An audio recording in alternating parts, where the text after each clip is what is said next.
Well, just when you thought it couldn't get any worse. Let's begin.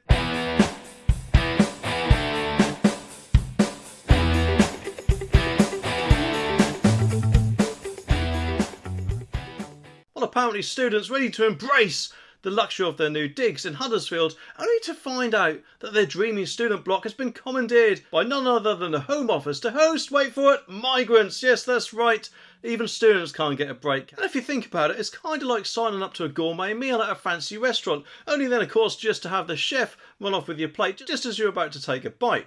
Oh, were you planning to enjoy that? Sorry, we've got a different menu today. It's called Bureaucratic Banquet. So of course, here we are with at least 405 asylum seekers set to move into the luxury student studio flats that were once promised to be the pinnacle of student living. And let's not forget about the students who had their tenancy agreements ready to roll. They were all set to bask in the lap of luxury, only to have the rug pulled out from them at the last minute. It's kind of like planning a fantastic holiday to a tropical paradise and then of course ending up in a leaky tent. Oh, you wanted a pool, did you? Well, sorry, you've got a puddle and you better be grateful. Now, prestige student living, the people, of course, or company rather, that have been peddling these luxury accommodations is singing a different tune, aren't they? Of course, saying that it's not our decision. The decision is out of our control, you see. And to me, personally, I think that's rubbish. And of course, the students who now, of course, have to embark on a frantic hunt for alternative accommodations before college starts, don't they? In a city facing a student housing crisis. It's kind of like playing a real-life game of musical chairs where the music stopped but there are unfortunately no chairs. But anyway, the article says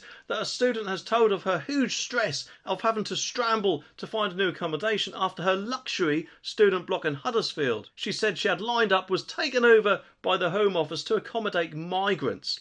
It's expected that at least 405 asylum seekers, or legal immigrants as I like to call them, if they've come over from the safe country of France that is, will be moved into the HD1 studio flats which had previously been advised as luxury student accommodation by property manager Prestige Student Living.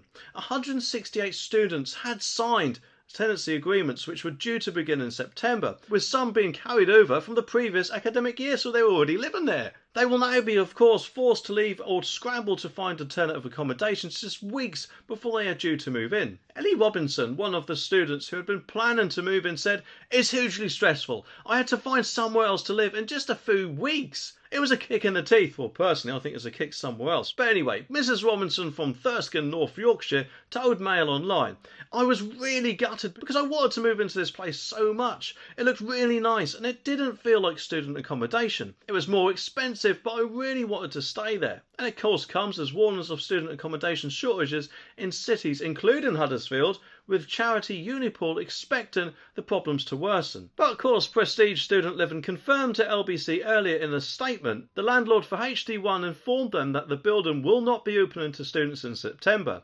The lettings management company said the decision is beyond the control of Prestige Student Living. Our team took immediate action to inform students and to help them secure alternative accommodation in Huddersfield and return all payments made to us. We deeply sympathise with the students affected by the news and will do all we can to support them. A Home Office source said that finding alternative sites to accommodate asylum seekers has involved difficult decisions, but that this was necessary to reduce the use of hotels. A 405-bed property is a 5-minute walk from Huddersfield town centre and 10 minutes walk from the University of Huddersfield campus, and according to a now deleted webpage, it is made up of boutique studio rooms with a comfy bed, private ensuite bathroom, a large study space, ample storage space and a modern kitchenette. And of course I'm guessing probably much more premium than the barges they were offered a little while ago.